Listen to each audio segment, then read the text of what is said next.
Flower friends, it is your friend in flowers, Lisa Mason Ziegler, and so happy to be here with you guys today. I am here in southeastern Virginia where it is perfect, cool flower weather, and we'll talk about all of that in just a moment. So friends, this is called Ask a Flower Farmer, and that means that you can post your questions, anything about growing cut flowers, seed starting, cool flowers, harvesting, conditioning, flower farming business, whatever. I will do my best to give it a try to answer some of your questions. I am broadcasting live on Instagram and TikTok, simulcasting, and so I will be looking for questions on both sides. And so friends, first off, if you don't know what cool flowers are, cool flowers is actually the name. Oh, I have it right here. Cool Flowers is the name of a book that I wrote literally, 11 years ago. And it is about a concept that I did not make up, y'all. Our grandmas and great-grandmas used to do this.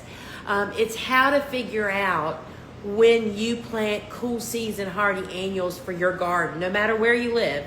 It kind of shows you the equation to actually follow, right?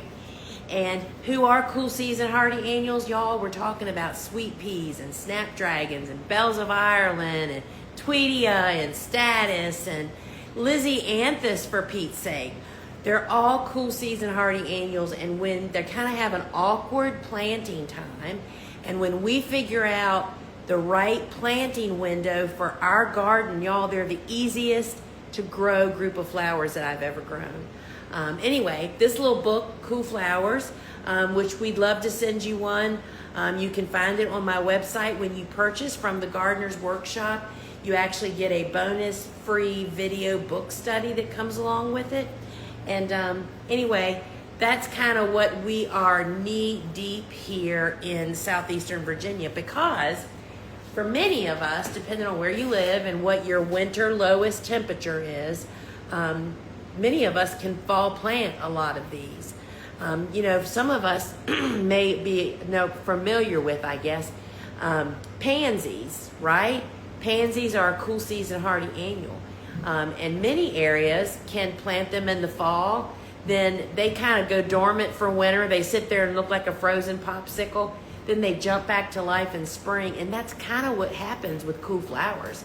If they will survive your winter lowest temperature, and all of my resources tell you what those temperatures are, you can fall plant them. Why would you even want to fall plant if you can? I mean, what's the point of that, right? And that is, friends, when you plant in the fall when you can, that means those plants are so well established when they come out of winter. You plant them in the fall, they get established, then they go dormant for winter. And as soon as spring cracks in spring, oh my goodness, y'all, they're just ready to roll. Think about that. Instead of you just having planted them, they've already set up housekeeping. You get stems that are twice as tall. You get more stems. They're more disease and pest resistant, and they also actually bloom longer into summer because they're so well established, right? So that's what all the hoopla is about cool season hardy annuals. Then the other side of that is, if you can't fall plant, the next planting window is what's called very early spring, and that is weeks before your last spring frost. But the key is you have to prepare that planting area now before it gets covered in snow, wet with snow and ice, and it won't dry out on time. So everybody plants cool flowers. It is just that we all may plant them at different timing, and that's what the little book is all about. And I've got 2 trays of seedlings I want to show you.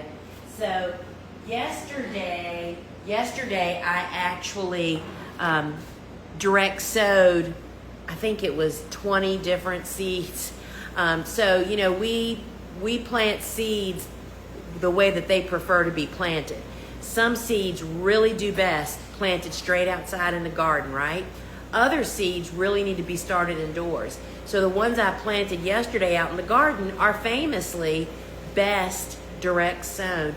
I mean, I planted, Nigella, bachelor buttons, poppies, saponaria, lots of Nigella. I mean, I grow like 6 or 7 different varieties, and so many others. So I planted them yesterday, but my transplants are still growing up. Anybody that follows along with me, this is Rudbeckia, which is a famous slow grower, right? I will tell you that when I made the move last week, taking my cool flowers out of the grow room and put them outdoors in the hardening off area, they just jumped in size. I believe outdoor growing plants want to get outside as soon as possible. This is Prairie Sun, one of my favorite Rudbeckias. And so they're just, I mean, we're going to be planting this stuff probably, I'm going to guess, in a week. And look at these. Did you know that Billy Balls Craspedia is a cool flower? Yep, and they're these, I mean, these little seedlings were only this big when I took them outside about 10 days ago. They, bye sister. So these are just growing up, and they'll be going to the garden in about 2 weeks. What is this? That's not his leaf. Somebody got stripped on top of him there. So that's what all the hoopla is about, y'all. There's about 50 cool flowers that I'm aware of. And these are our earliest, strongest spring growers. And figuring out your planting windows is the key. You don't have to ask anybody, do I plant that then or now? Or once you figure out your planting window for warm season and cool season, you'll rule the world in the garden world. And we have another resource that I'm going to tell you about briefly, and then I see that we finally have some questions over here. Is my big calendar journal is now available on pre-order, and it's the giant calendar that I have written about in all of my books, that I've taught about in all of my courses. It's just this big giant calendar that literally I would complete during the winter. And that's what ran my farm. It told us when we're supposed to do everything. Well, friends, we have created that calendar, and I have all the step-by-step instructions for you to plug in your dates of frosts so that you can figure them all out. And when you pre-order it, you also get an invitation to a live workshop of me going through, there's 8 different succession windows, y'all. 8 different opportunities for you to plant.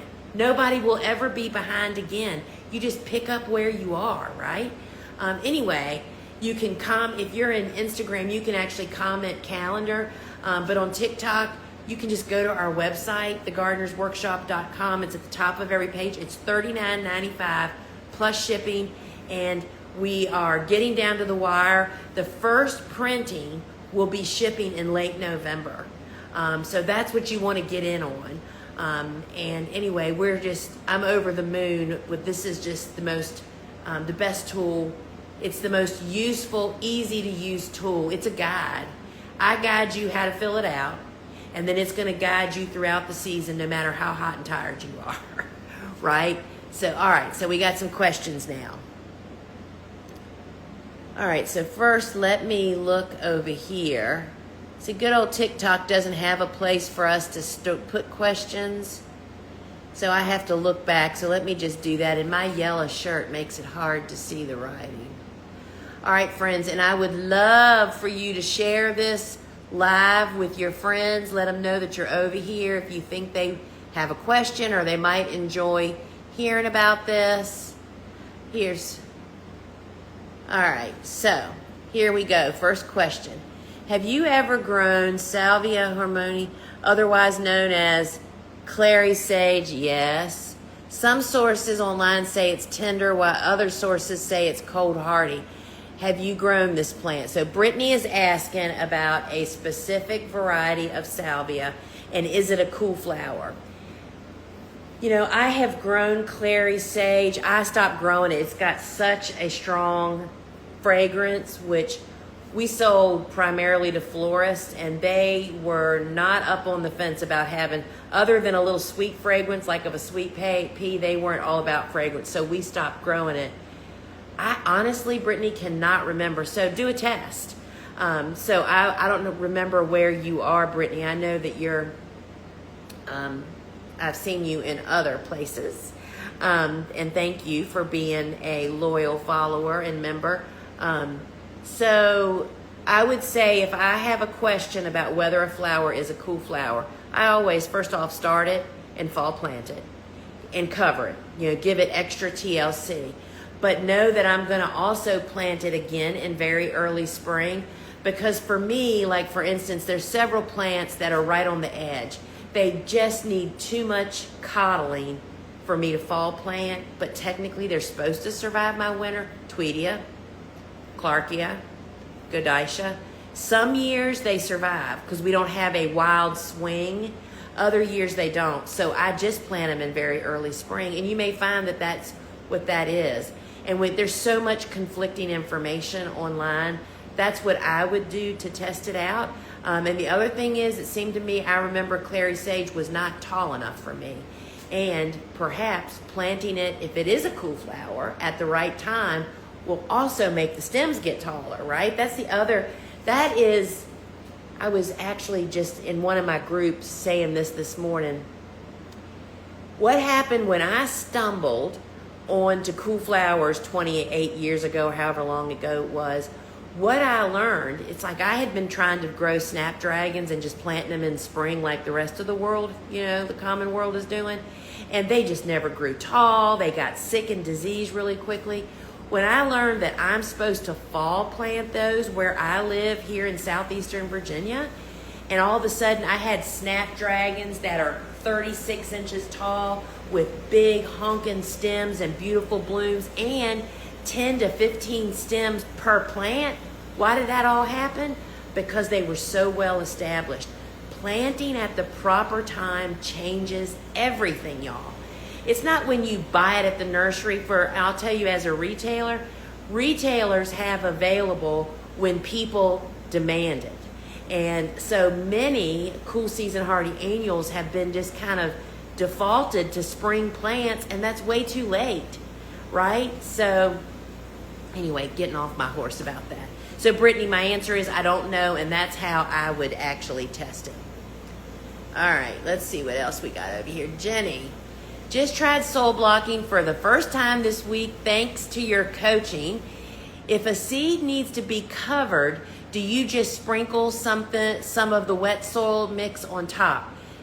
That's not what I do, Jenny. I'll tell you what our practice is. So Jenny's question is, she just began, so these are, anybody that may not be familiar, these are soil blocks. This is the way that I start our seeds. This is 100 plants on this 6 by 15 tray, I believe it is. Soil blocking is the way the Europeans have done it for decades. We import the soil blocking tool from England, and I use the small blocker almost exclusively because of how space savvy it is. That's exactly what's underneath this Rudbeckia also. This is 100 of the small blocks. So seeds tell you, at least our seeds tell you on the seed packet, does a seed need light or darkness to sprout? Some of them may say needs light, some may say needs darkness, or it may say don't cover with soil. That means it needs light to germinate, right? But if it says cover, that means it needs darkness to actually sprout and to know that it's supposed to wake up and sprout.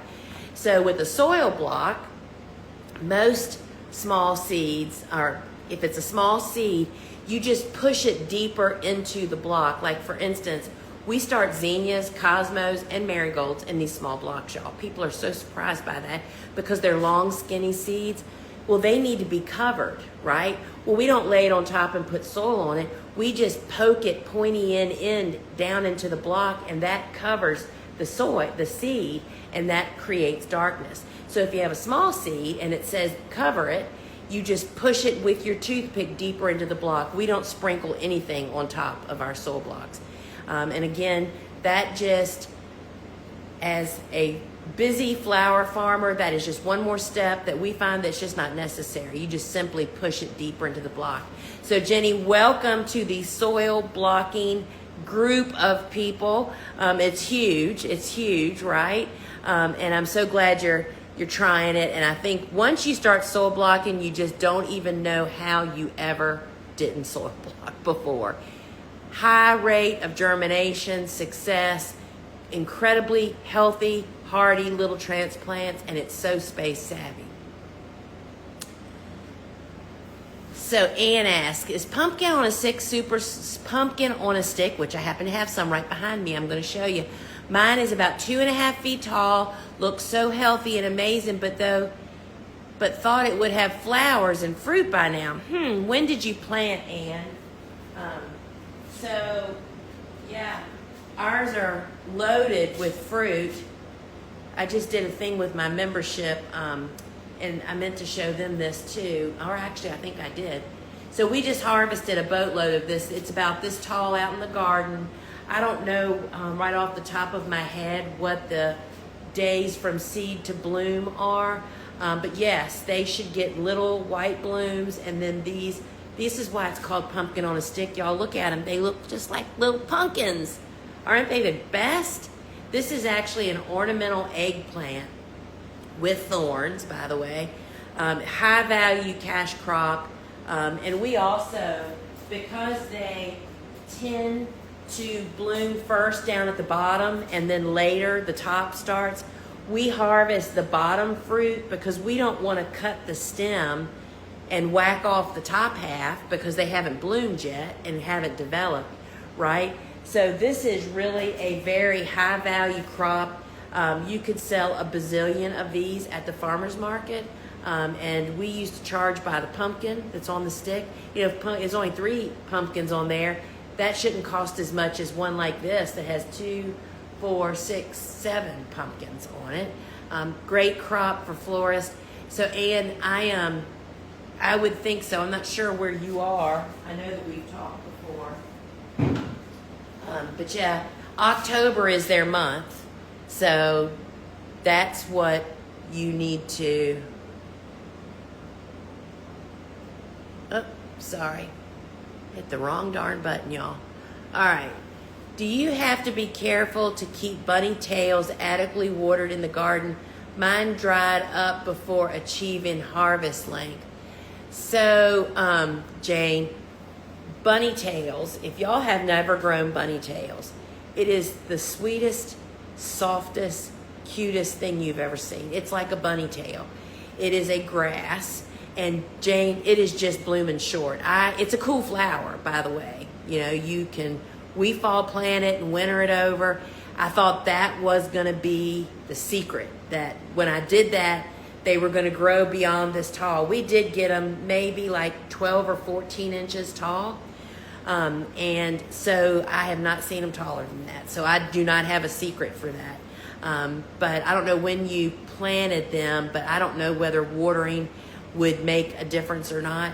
But we fall planted, very early spring planted, and even spring planted them. We've grown them on all the seasons of all the different successions and have had no different results. But I will tell you this, if you want to be a grower, to have a niche at your farmer's market, or if you sell at some farm stand or something, start a bunch of bunny tails and get it up, start it early enough in spring that it's actually blooming in little containers. I mean, like little terracotta pots, and sell them like just blooming. People will buy the heck out of them. There's no question about that. Every time it blooms, I say, oh my gosh, you could make $1,000 a Saturday on just having bunny tail pots if you had them. You just have to figure out the timing, and no, I don't know what that timing would be because I'm not a plant grower, pot plant grower. Plants in pots. That didn't sound very good, did it? So bunny tails we stopped growing it because it just annoys me to no end. But now that you say that, I might actually start some and put them in our containers outside because you can't stop touching them, y'all. They're so soft and so sweet. And I'm telling you, you could sell a bazillion of them in little pots for people to take home and put on their counter and touch them every time they walk by, you know? So different use, but more money too, probably, to make. I bought Bostoff mix and Coral Sweet William from you, and the coral germinated very well, but the Bow mix didn't at all. Even under the same conditions, I followed instructions on the packets. We started Bow. I'm just sitting here thinking, I think it's sitting out there on my I'm pretty certain I started that. So I have no idea. I can't even remember. Does Sweet William, I don't purposely memorize what seeds require because I know I can look on the seed packet. So I believe that Sweet William is surface sown. And I would say to you to try again so this is a great example of this. I talked about it, I'm not sure where, a couple weeks ago, feverfew. We grow all 4 of the different feverfews, and we sowed them all on the same day. 3 of them popped pretty quickly, within 7 days or something. The one that I love the most, Virgo, no go. No go. No go. And then I had a vague memory from last year that I did not write on my big calendar that Virgo took so much longer. And I'm telling you, on like day 24, I came out, and if I went and grabbed the Virgo tray, I'm telling you, it's got almost 100% germination. So I cannot tell you that I remember if Bo is slower than the rest of them, but that could very well be. I don't know how long your window is between them, but that could very well be. They're 2 very different, while they're both Sweet Williams. There are so many strands in the Sweet William Dianthus family that could very well be it. So I'd say don't give up, keep after it, and I'm going to look that up too. So let me know what happens.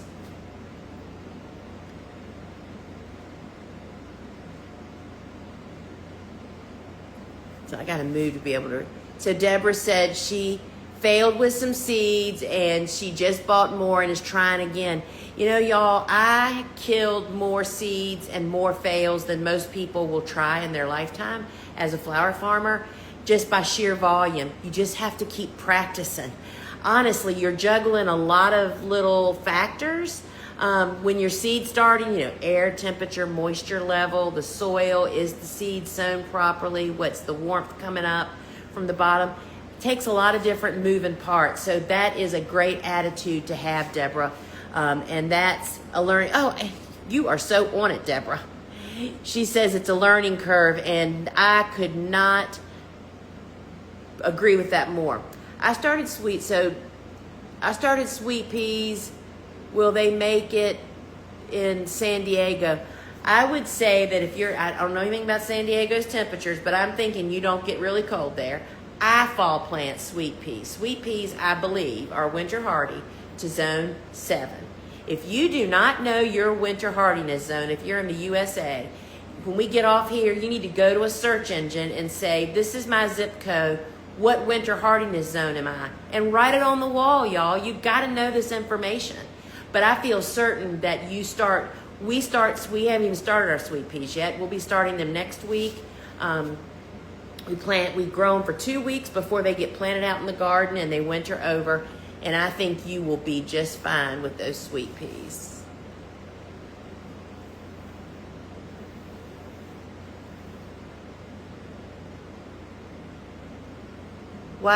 Jess says, why didn't I know that sunflowers come in all colors? You see all those sunflowers? That's an image up there of one of the images from my book, the Cut Flower Handbook, and that is the Pro Cut series. You can find all those seeds on my website. You can find them on the Instagram store. You can find them on the TikTok store. They're the Pro Cut sunflowers, and you can buy a mix that has all the colors, or you can buy all the colors individually. We mix them in-house, so we have equal parts of all the colors, and they are so darn fun. We grow sunflowers every week for 30 weeks, y'all. So you got to hang with me more. All right, I'm just looking over here for another.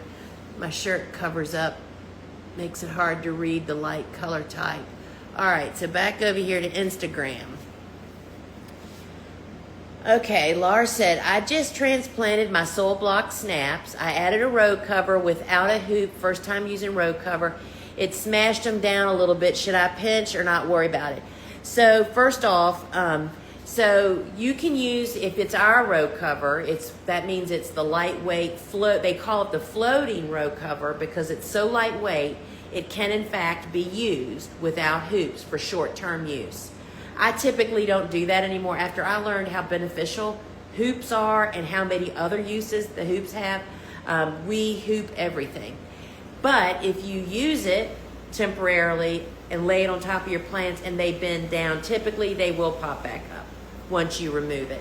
What you need to be certain of, I don't know where you are, but you just want to be sure you don't overheat those babies under there if it's still, I mean, we were like 80 degrees, 85 degrees yesterday afternoon. So yes, but you should be fine and don't worry about it, because first off, you have until very early spring when they go through winter and then they are coming, winter's starting to die down and stuff starts regrowing in very early spring. That's when you would pinch them, so you're fine. What cool flower should I grow the most of as a second-year farmer, mostly selling retail? Oh man, I can't pick. Why do you think I'm a flower farmer? I can't pick. If you're selling retail, I mean, it depends. I don't know if you're making mixed bouquets at a farm stand or bouquet subscriptions. I don't know if you need to grow ingredients or you're selling straight bunches, but the in-demand cool flowers, Bells of Ireland, Bupleurum, all the Black-Eyed Susans, Billy Balls. I mean, it's like they're all different, right? And we grew such a diverse mix, which allowed us to just, first off, whenever you grow diversity, that means that, if something over here has troubles, maybe the thing next to it's not, because they're different, But Black-Eyed Susans, which a lot of people say, aren't they perennial? There are perennial Black-Eyed Susans. Goldstrom is a great example, but we grow the hardy annual varieties, 9 of them. And they're all different colors and beautiful, just like sunflowers, y'all. They are not all created equally, right? So yeah, that's really hard. So I'd go to the books. The Cut Flower Handbook features 41 cool season. If you bought the book from me, that means you got the 5 bonus cool flowers. So that's 46 different ones, and then you can hash out in your brain which ones to grow, because that's my problem. I just can't not grow a bunch of different ones because they do so awesome, and they bloom in the highest demand season, right? All right. So here is a good question. Growing in Zone 9B, so that's south, y'all. That's like maybe northern Florida. I know I shouldn't cut eucalyptus until the tips are leathery, but mine won't stop growing, so they never get to that stage. Is this because they're first-year plants? There's a new question. So, eucalyptus, and tonight I'm doing a show on eucalyptus. Did y'all know that? 8 o'clock inside my shopping app. If you don't have my shopping app, go to your phone's app store, search Gardener's Workshop, download the free shop app, and that's where I'll be live at 8 o'clock talking about eucalyptus. All right, so you're saying that the stems just keep on growing and growing. That is really, really interesting. I haven't ever been faced with that. So have you cut them? I'm guessing you planted them, if you're saying they're first year plants, like early in spring this year. That's when I planted mine. We typically don't start cutting them until September and October, just because they have enough longevity that the tips don't necessarily, I don't know which one you're growing, but for instance, these pumpkin on a stick definitely have, this is what I'm going to be doing tonight, y'all. So this is one of my favorite eucalyptus. This is Parvula gum, and you can see it's still kind of growing, but you're just going to have to experiment, Kat. I don't have any experience with eucalyptus specifically in such a deep south, but I know you can grow. It grows in Australia, right? So you just have to figure it out. But this is one of my favorite eucalyptuses. So check that. I would try cutting cutting just one stem. Take it in your house and watch it. Here, where I am in 8A, we typically don't start harvesting eucalyptus until September, and that's not because that's a golden date. It's because I marketed it that way. and said, oh, nope, our eucalyptus is not ready till September, because I wanted to have great new crops to offer in September and October.